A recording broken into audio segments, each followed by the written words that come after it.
Welcome our YouTube channel GS with Aansu. दोस्तों, Bihar SI mains के लिए आज 25 क्वेश्चन का सेट लगाते हैं जो आपके एग्ज़ाम की दृष्टिकोण से बहुत ही महत्वपूर्ण रहने वाला है। जो लोग सीडीपीओ, बीपीएससी, पीटी या बिहार की किसी भी एग्ज़ाम की तैयारी कर रहे हैं तो वो लोग भी सेट लगा सकते हैं। चलिए दोस्तों, शुरू करते हैं। पहला प्रश्न है, खगोलीय पिंड में चारोन नामक एक प्राकृतिक उपग्रह है। तो दोस्तों, चारोन नामक एक प्राकृतिक उपग्रह है प्लूटो का। ऑप्शन बी हो जाएगा सही। अगला प्रश्न देखते हैं। भारत के संविधान के अनुच्छेद में कहा गया है कि संसद के पास संघ सूची में उल्लेखित किसी भी मामले के संबंध में कानून बनाने की विशेष अधिकार है। तो दोस्तों, वह अनुच्छेद है अनुच्छेद 246 के तहत। संविधान के अनुच्छेद 246 में कहा गया है कि संसद के पास संघ सूची में उल्लेखित किसी भी मामले के संबंध में कानून बनाने की विशेष अधिकार है। अगला प्रश्न देखते हैं दोस्तों। कौन सी नदी कर्नाटक में कुंचिकल जलप्रपात बनाती है?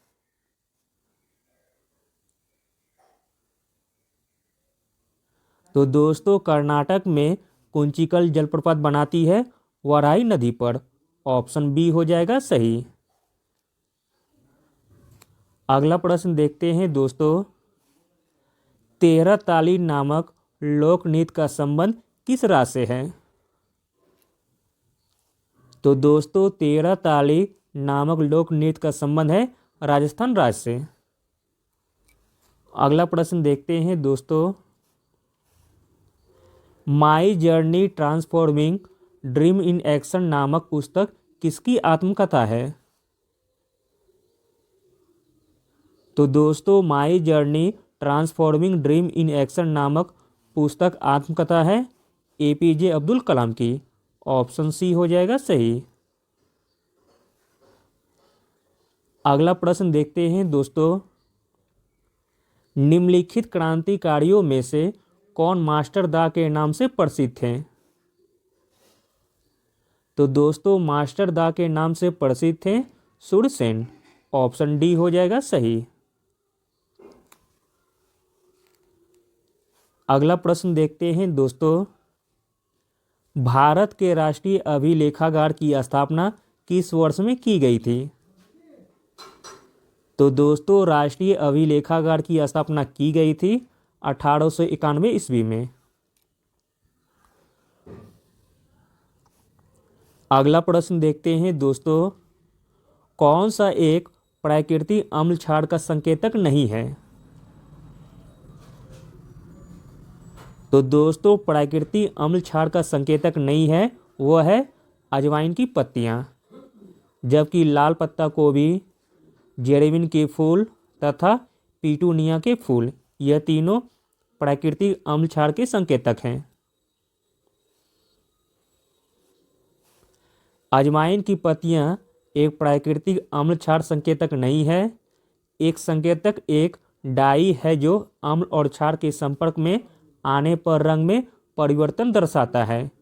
यह हमें बताता है कि हम जिस पदार्थ का परीक्षण कर रहे हैं वह रंग परिवर्तन के संबंध में एक अम्ल या क्षार है अथवा नहीं है।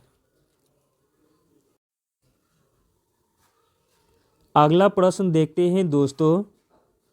स्वदेशी आंदोलन से प्रेरित होकर किसने भारत माता की प्रसिद्ध छवि को एक तपस्वी व्यक्ति के रूप में चित्रित किया था? तो दोस्तों, स्वदेशी आंदोलन से प्रेरित होकर रवींद्रनाथ टैगोर ने भारत माता की अपनी प्रसिद्ध छवि को एक तपस्वी व्यक्ति के रूप में चित्रित किया था। अगला प्रश्न देखते हैं दोस्तों। कौन सी गुफा 29 बौद्ध गुफा मंदिरों की एक श्रृंखला है? तो दोस्तों, 29 बौद्ध गुफा मंदिरों की एक श्रृंखला है अजंता की गुफाएं, जो कि महाराष्ट्र में स्थित है। अगला प्रश्न देखते हैं दोस्तों। साइमन कमीशन वापस जाओ का नारा किसके द्वारा दिया गया था? तो दोस्तों साइमन कमीशन वापस जाओ का नारा दिया गया था यूसुफ मेहर अली के द्वारा। अगला प्रश्न देखते हैं दोस्तों,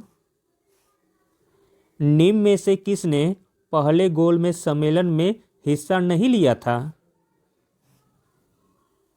तो दोस्तों पहले गोलमेज सम्मेलन में हिस्सा नहीं लिया था भारतीय राष्ट्रीय कांग्रेस, जबकि मुस्लिम लीग, उदारवादी तथा हिंदू महासभा यह तीनों पहले गोलमेज सम्मेलन में हिस्सा लिए थे। अगला प्रश्न देखते हैं दोस्तों, प्लासी के युद्ध के समय मुगल सम्राट कौन था? तो दोस्तों प्लासी के युद्ध में मुगल सम्राट था आलमगीर द्वितीय। अगला प्रश्न देखते हैं, दिल्ली सल्तनत के किस शासक ने इक्ता कर को समाप्त कर दिया था? तो दोस्तों इक्ता कर को समाप्त कर दिया था अलाउद्दीन खिलजी ने। अगला प्रश्न देखते हैं दोस्तों, निम्नलिखित में से कौन सा सुधार स्कूलों, कॉलेजों, अस्पताल और अनाथालयों की स्थापना के माध्यम से मानवीय राहत और सामाजिक कार्य प्रदान करना था? तो दोस्तों वह सुधार का नाम था रामकृष्ण मिशन।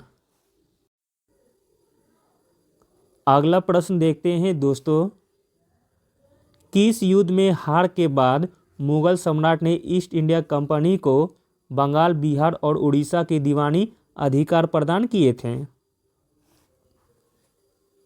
तो दोस्तों बक्सर का युद्ध हार के बाद मुगल सम्राट ने ईस्ट इंडिया कंपनी को बंगाल, बिहार और उड़ीसा के दीवानी अधिकार दिए थे। अगला प्रश्न देखते हैं दोस्तों, रानी झांसी ट्रॉफी किस खेल से संबंधित है?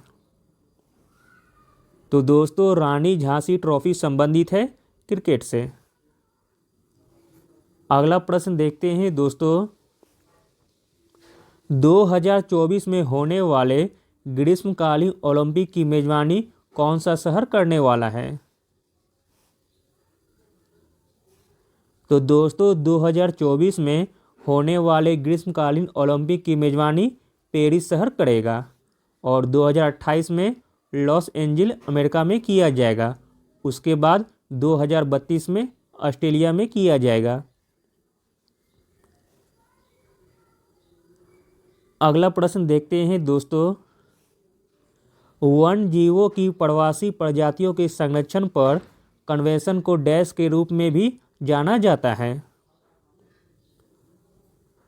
तो दोस्तों वन जीवों की प्रवासी प्रजातियों के संरक्षण पर कन्वेंशन को बॉन कन्वेंशन के रूप में जाना जाता है। कन्वेंशन को प्रवासी प्रजातियों पर कन्वेंशन या वन जीवों की प्रवासी प्रजातियों के संरक्षण पर कन्वेंशन के रूप में जाना जाता है। कन्वेंशन पर 1979 में बॉन पश्चिमी जर्मनी में हस्ताक्षर किए थे और यह 1983 में लागू हुआ था। अगला प्रश्न देखते हैं दोस्तों, सिडनी ओपेरा हाउस के शिल्पकार कौन हैं? तो दोस्तों सिडनी ओपेरा हाउस के शिल्पकार हैं जॉन वुडजन। सिडनी ओपेरा हाउस एक बहुस्थल प्रदर्शन कला केंद्र है जो सिडनी, साउथ वेल्स, ऑस्ट्रेलिया में स्थित है। अगला प्रश्न देखते हैं दोस्तों, सोनोरन रेगिस्तान किस देश में स्थित है? तो दोस्तों सोनोरन रेगिस्तान स्थित है अमेरिका देश में। अगला प्रश्न देखते हैं दोस्तों, प्रधानमंत्री रोजगार योजना किस वर्ष शुरू की गई थी? तो दोस्तों प्रधानमंत्री रोजगार योजना शुरू की गई थी वर्ष 1993 में। अगला प्रश्न देखते हैं दोस्तों, कौन सा पर्वत यमुना और सोन नदी को विभाजित करता है? तो दोस्तों वह पर्वत है केमूर पर्वत, जो कि यमुना और सोन नदी को विभाजित करता है। केमूर पर्वत विंध्याचल पर्वत का पूर्वी विस्तार है। इसका विस्तार जबलपुर मध्य प्रदेश के पास कटंगी से सासाराम बिहार तक है। यह यमुना और सोन नदियों को विभाजित करता है।